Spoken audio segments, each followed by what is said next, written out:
सब खुशियाँ पाते हैं।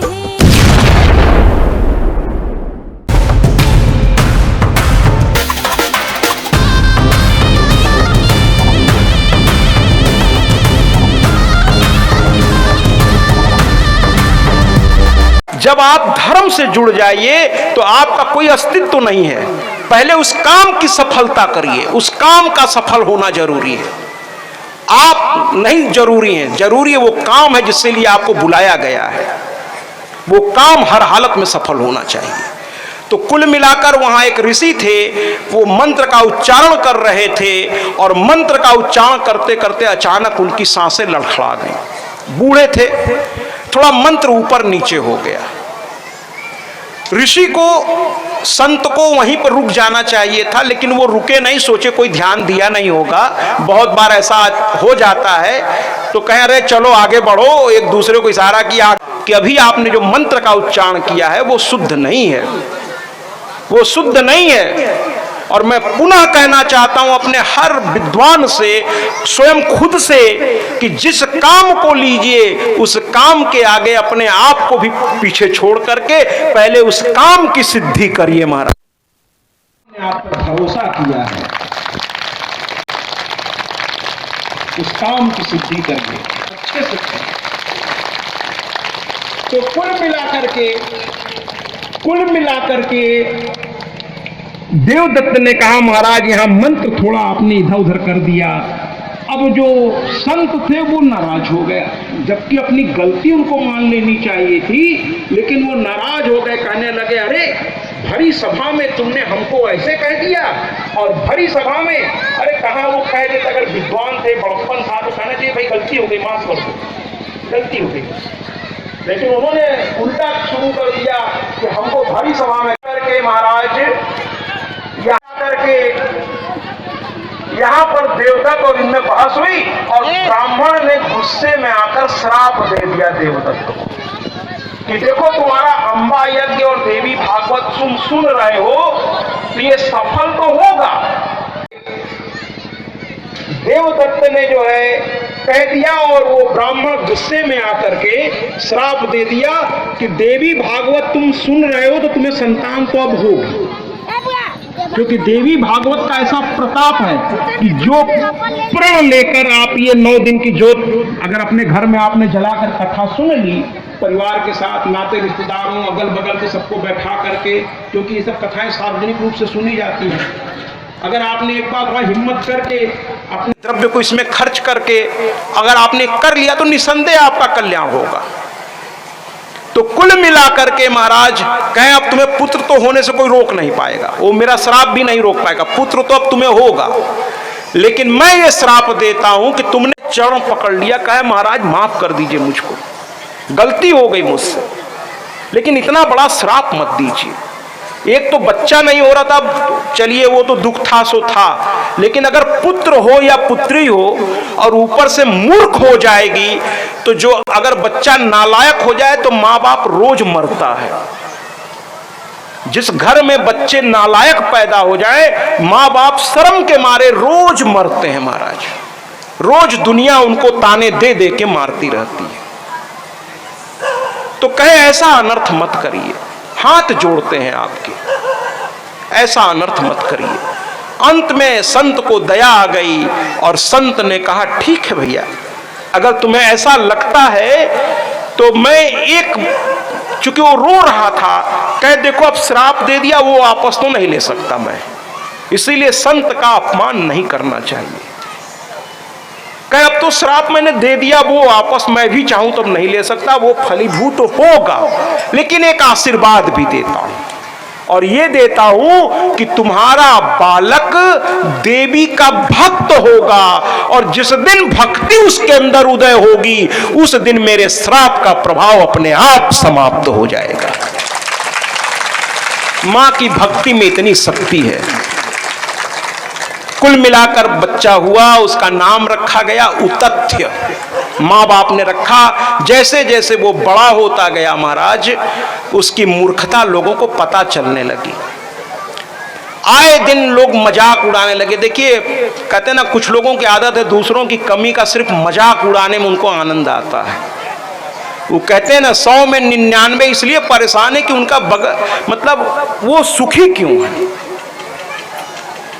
तो कहने का तात्पर्य देवदत्त में कोई कमी नहीं थी, उसकी पत्नी में कोई कमी नहीं थी, लोगों को हंसने का मौका नहीं मिल रहा था। लड़का मूर्ख क्या पैदा हुआ, लोगों को मौका मिल गया।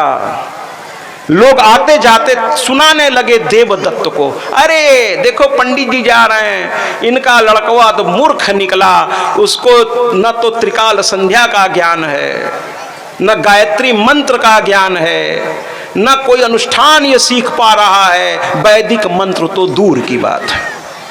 कैसा ब्राह्मण का लड़का है ये, कैसा लड़का है ये ब्राह्मण का। अब वो शर्म से सर झुकाए, उस बाप के दिल से पूछिए जिसको ताने मिलते हैं कि तुम्हारा लड़का तो ऐसा करता है, उसके बाप को लगता है कि कहाँ मैं मुंह छुपा लूं, मेरे परिवार मेरे पूर्वज इतने आदरणीय थे, आज मेरे इस नालायक बच्चे की वजह से आज मेरे पूर्वजों का सर भी झुक रहा है। और बाप का मन बहुत करता है कि ऐसे नालायक बच्चे के साथ, लेकिन फिर सोचता है मैंने ही इसको जन्म दिया है, कैसे जिस पेड़ को लगाया उसको अपने हाथ से ही उखाड़ दूं। और बाप के इस विनम्रता को बच्चे कमजोरी समझकर उसका और दुरुपयोग करते हैं। ऐसे बच्चों को मैं सावधान करता हूं, मैं शिक्षक रहा हूं, मैं बार बार कह रहा हूं, मैं बच्चों से हमेशा बातें करता हूं कि अगर बाप आपकी किसी गलत चीज को देखकर अनदेखा कर रहा है तो उसकी कमजोरी मत समझिए, वो आपको मौका दे रहा है कि बेटा अभी भी समय है, सुधर जाओ, सुधर। जिस दिन वो अपने बाप पर आ गया ना, यानी अपने आप पर आ गया, उस दिन वो आपको बता देगा कि वास्तव में वो कौन है। चूंकि आप उसके पुत्र हैं इसलिए वो प्यार से समझाने का प्रयास कर रहा है, उस प्यार का सम्मान करो, उस प्यार का सम्मान करो। कुल मिलाकर के एक दिन वो तथ्य जो है पीछे से आ रहा था, पिताजी आगे आगे जा रहे थे, लोगों को आदत पड़ गई थी, लोग कहने लगे इसका लड़का नालायक है, ब्राह्मण का लड़का ये नालायक है। और ये बात उतथ्य ने सुन ली, ये बात उतथ्य ने सुन ली, उतथ्य माने उसका पुत्र। और वो देखा कि हमारे पिता का अपमान, सुनिएगा जो युवा हैं वो सुने कि हमारे पिता का अपमान मेरी वजह से। बच्चों को ये समझना चाहिए, चाहे लड़का हो चाहे लड़की हो, कि मेरे किसी कर्म से अगर मेरे माँ बाप का सर झुक रहा है तो मेरे पैदा होने पर लानत है, लानत है, लानत है। हाँ, ताली बजा सकते हैं, अच्छी बातों पर बजाइए, जहां दुख होता है यहाँ तो अच्छी। एक तो मतलब ये संदेश है, हर बच्चे को समझना होगा कि मैं किस परिवार में जन्म लिया हूं, मेरे पूर्वज कैसे हैं। मैं अपने युवा बच्चों से कह रहा हूं, अगर एकांत में आपको लगता है वहां कोई नहीं है तो याद रखिए वहां फिर भी आपके साथ दो चीजें हैं। आपको लगता है ना कि वहां कोई नहीं है, आप अकेले हैं, जो चाहे करें, लेकिन मैं आपको बता रहा हूं कि एकांत में भी आपके पास दो चीजें हैं। एक तरफ आपके मां के खानदान की इज्जत, यानी आपका ननिहाल, उनकी इज्जत को सोचिए, और एक तरफ आपके पिता के खानदान की इज्जत, यानी आपके दादाजी का, उनके पूर्वजों का। ये दो इज्जत आपके दोनों कंधों पर हैं। आपकी एक गलती से ये दोनों खानदान शर्मिंदा हो जाएंगे, आपको ये नहीं करना है। और जब भी बच्चे गलती करते हैं, बच्चों को लोग बाद में कहते हैं माँ बाप ने इनको कुछ नहीं सिखाया, देखा फलाने का लड़का है ये नहीं कहते फलनवा है, लोग कहते फलाने का लड़का है। अरे आपके बात से आपके बाप को शर्मिंदगी, जबकि वो बेचारा, वो तो उसको पता भी नहीं, वो तो बेचारा अपने काम में लगे हैं, आपके परिवार को बढ़ाने में लगे हैं, आपके सुख के लिए लगे, और आप ये कर रहे हैं महाराज, लानत है आप पर।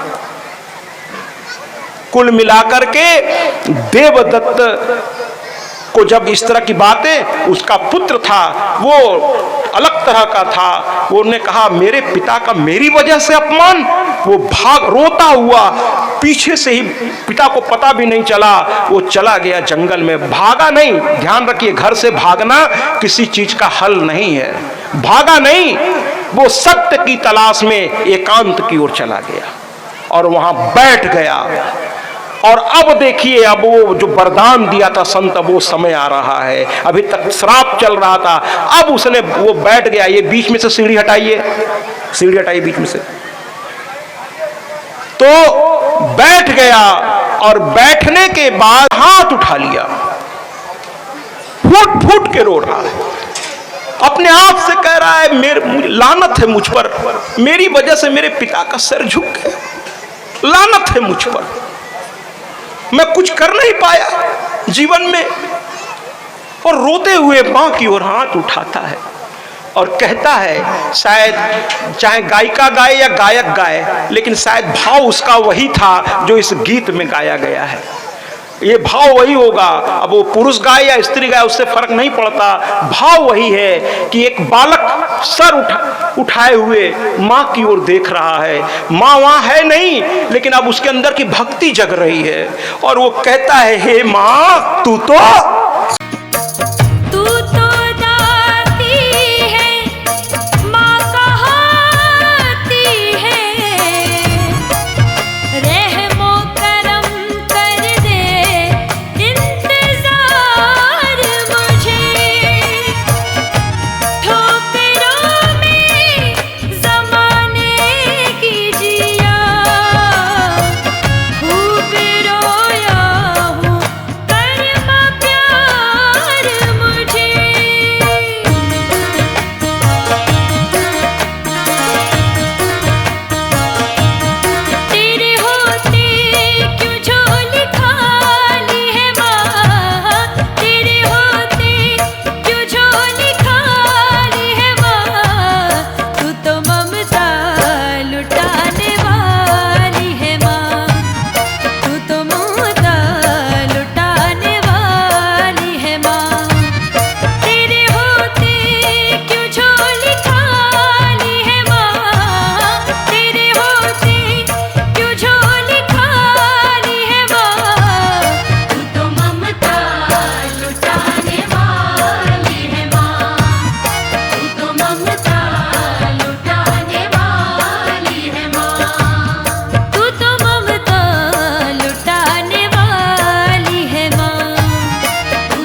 तुरंत बदल जाएगा। भगवान ऐसा कभी करेंगे ही।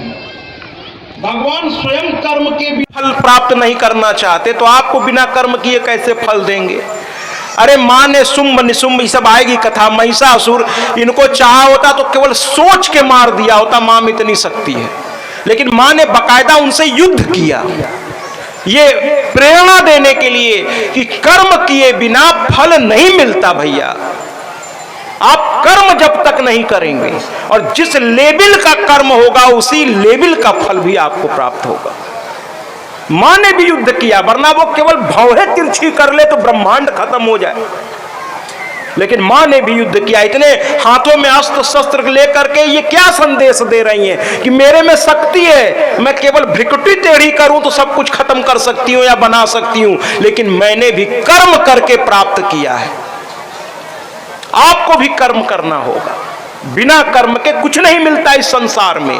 कहते ना, हिम्मत करने वालों की कभी हार नहीं होती, बिना किए जय जयकार नहीं होती। बिना कुछ किए जय जयकार नहीं होती। मां ने कहा कि पुत्र साधना करो, प्रखंड साधना करो और एक दिन तुम्हारी किस्मत बदल जाएगी। ये साधना करने लगा। एक दिन क्या हुआ, एक सूकर शब्द है, लेकिन उसका देहाती भाषा या आम बोलचाल की भाषा में सूअर कहते हैं हम लोग, ऐसे सूकर है।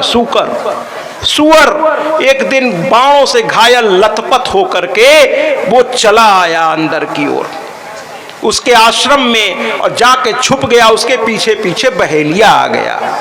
बहेलिया ने कहा, मैंने एक सूअर को घायल किया है, क्या महाराज आपने उसे देखा है? और उतत्थ ने एक मां के जाने के बाद उसने अपने आप से एक प्रण लिया, क्योंकि बिना व्रत के, और व्रत का मतलब केवल उपवास नहीं होता महाराज, सुन लीजिए। जो लोग ये समझते हैं कि खाली हम भूखे रह करके हम बहुत बड़ा काम कर रहे हैं, तो भूल जाइए महाराज। जैसे नवरात्र में लोग कहते ना उपवास हम हैं, और बहुत से लोग तो इतने मतलब क्या बताएं, बड़े आनंद में, हम लोग को तो हंसी आती है। कुछ लोग घर घर घूम के बताएंगे, समझ लो आज हम उपवास हैं, सुबह से पानियों नहीं पिए हैं। अरे भैया कौन पूछ रहा है आपसे कि पानी पिए हो कि नहीं पिए हो? अरे धर्म का काम बताया नहीं जाता, उससे उसका पुण्य छीन होता है। संतों को देखिए नहीं जल्दी बताएंगे वो कि आज व्रत हैं, आज ये व्रत लिए हैं। ये सब बातें चुपचाप करनी चाहिए, तभी साधना का फल मिलता है। उपवास का मतलब ध्यान से समझिएगा। मैं चूंकि हिंदी और संस्कृत का शिक्षक रहा इंटर में, जरा उपवास को संधि विच्छेद करते हैं। उपधनवास, ध्यान से समझिए उपवास का मतलब क्या होता है। उपधनवास यानी अपने इस सांसारिक कमजोरियों से ऊपर, उप माने ऊपर, और कहां तक ऊपर? कहे जो सबसे ऊपर सर्वश्रेष्ठ है, उसके साथ जाकर उस दिन वास करना, अर्थात उसके साथ कुछ देर तक निवास करना, ये है उपवास। ये अच्छा लगे? उपवास का मतलब है जिस देवी देवता के नाम पर आप व्रत हैं उसका चिंतन करिए, उसका मनन करिए, उसका कीर्तन करिए, उसका नाम जपिए। दिन भर दुनियादारी की चर्चा नहीं, सिर्फ हनुमान की तरह राम राम राम राम राम राम करते रहिए। जो व्यक्ति अपने इष्ट को अपने सांसों में बसा ले वो है हनुमान, जिसके सांस में भी राम बसते हैं।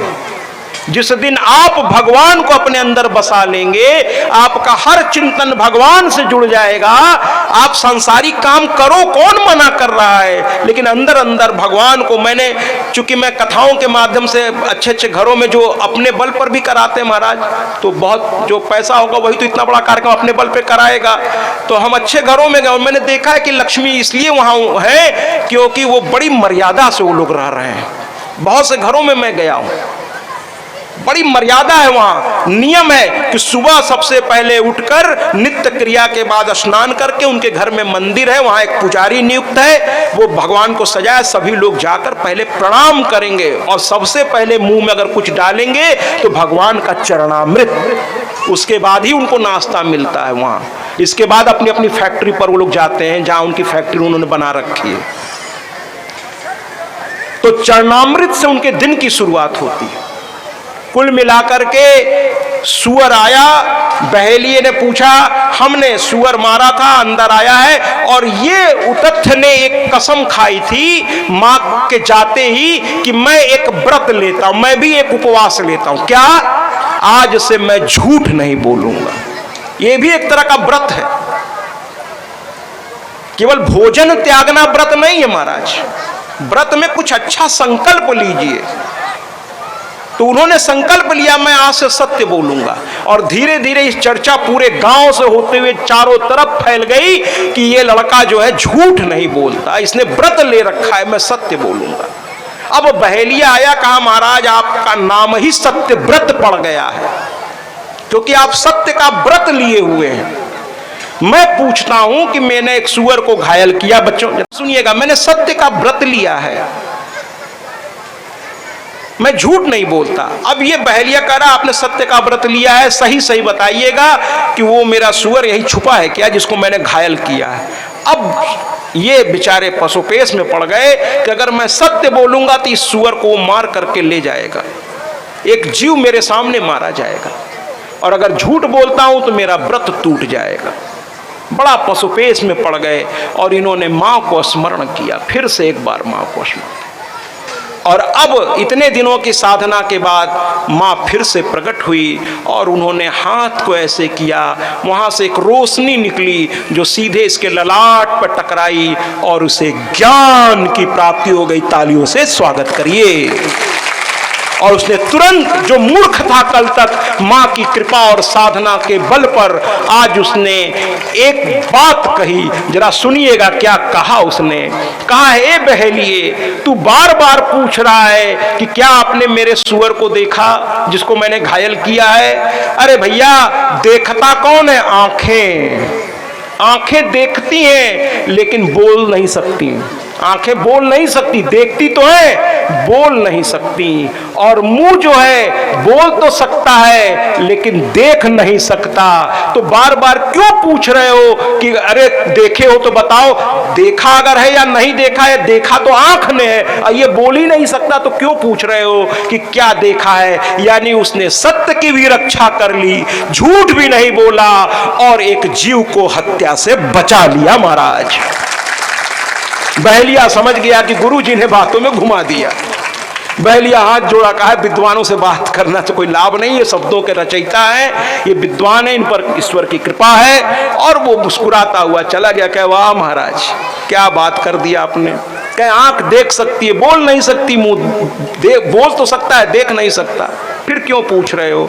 और उसके बाद पूरे वहां गांव से लेकर सब तरफ चर्चा हो गई, अरे देवदत्त का लड़का तो इतना विद्वान हो गया। ये चर्चा धीरे धीरे माँ बाप तक पहुंच गई महाराज, और माँ बाप दौड़ते हुए आए और अपने बेटे को गले से लगाकर माँ रोने लगी, कहने लगी, अरे पगला, कहां चला गया था तू। बेटे ने कहा, माँ तुझे छोड़कर मैं नहीं गया था, मैं कोई घर से भागने वाला कायर नहीं हूं, मैं तो मां की तलाश में गया था, मैं सत्य की तलाश में गया था, मुझे वो जगदम्बा मिल गई, मुझे वो सत्य मिल गया, और आज तेरा ये अभागा बेटा मां की कृपा से पुनः विद्वान हो गया। आज तेरा तपस्या सफल हो गया मां, अब मेरे नाम से मेरे पिता का सर नीचे नहीं होगा।